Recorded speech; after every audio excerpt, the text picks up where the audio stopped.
Thank you, President. My question is to the Minister representing the Prime Minister, Senator Wong.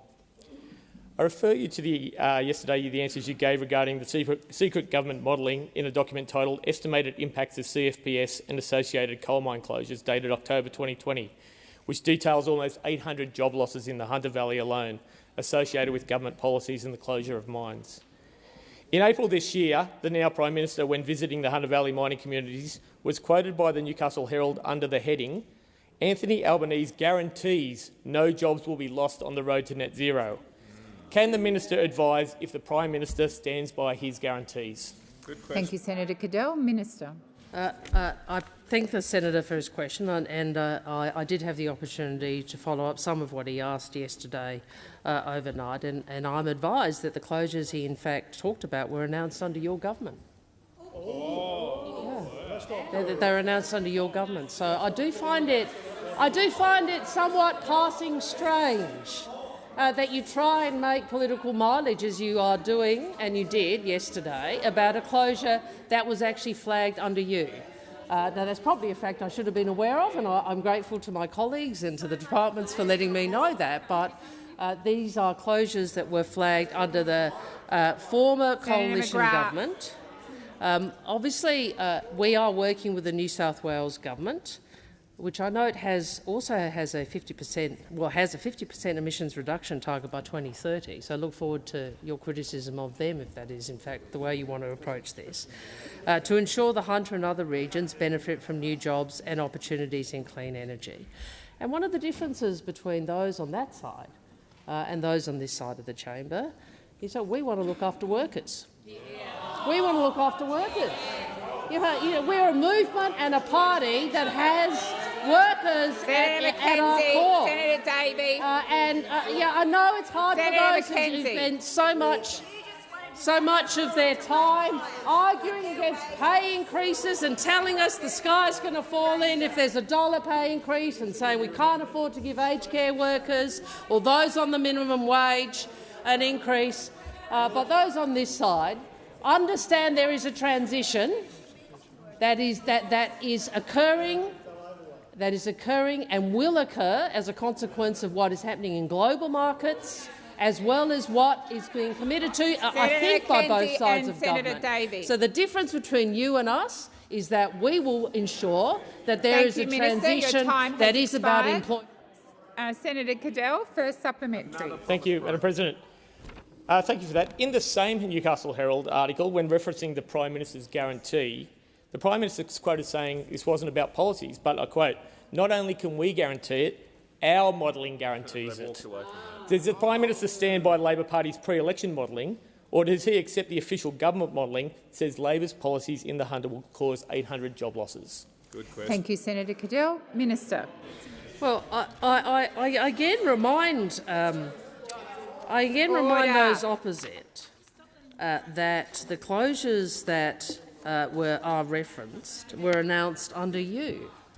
So I find it a little interesting that, and I think many will, that those opposite who have all you really want to have your cake and eat it too, don't you? Senator Birmingham. Senator McKenzie. There's a running commentary from the left-hand side of the chamber every time the minister speaks. Now, not only is that disorderly, it's also incredibly loud, and I would ask you to listen in respectful silence. Minister. Respectful, disrespectful silence, just a bit of less noise might be helpful, but anyway. Look, there is a transition that is occurring in our economy and globally. And would you like to speak, Senator McGrath? Senator McGrath? Well, you've got plenty of opportunities to speak if Senator Cash ever sat down. I suppose Senator Cash might actually give you an opportunity to speak.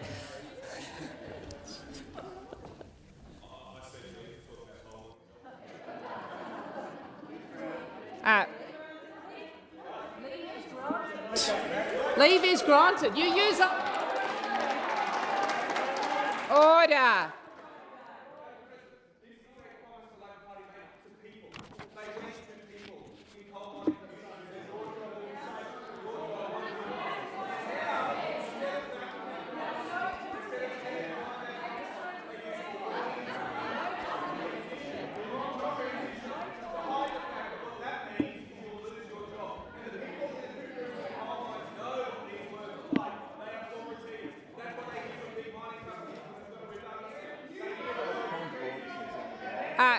Senator Canavan. Senator Canavan, resume your seat. Senator Canavan, resume your seat. Order. Order. Order on my left and my right. Order. I have a senator on her feet. Senator Rice. President, we denied leave for Senator Canavan to rant on about coal mining jobs and destroying the planet in the meantime. Senator Rice, it's not order. Order, Senator Ayres. And Senator McGrath. I'm sorry, Senator Rice, there's so much noise in this chamber. I only heard the voices to give Senator Canavan leave. I did not hear anyone say he was denied leave. Senator Cadell, I believe we're up to the second supplementary question. Thank you, President. The model that the Prime Minister relied on to make those false promises of job guarantees to the people of Hunter, is that the same modelling the Prime Minister and the government used to promise 97 times before the election that Australians will see a $270 reduction in their power bills? If that is the modelling, how can anyone trust what the government and the Prime Minister says? Thank you, Senator Cadell. Minister, I didn't actually call you before you started. Minister Wong, thank you. Apologies, President. Well, I'd make this point if you want to talk about truthfulness. Those on your side are signed up to the same target we are for 2050. Senator Ruston. No, this is a policy and a political point. You are also signed up to net zero by 2050, remember? And I know you want to talk about that a lot, and Kooyong and North Sydney. Didn't help. Well, this goes to policy. This goes to policy. Meanwhile, Mr. Canavan, Senator Canavan, gets up and gives that rant, which shows that it was all fake. It was all fake. You thought you could say one thing in one place and one thing in another. Well, we are really clear. There is a transition that is occurring, a change in the global economy. Order. We either get ahead of it and we help workers and communities thrive in that, or you keep going to them and lying to them, misleading them about what is happening, because you're signed up to the same policy. You just don't have anything to back it. Senator Wong, your time has expired.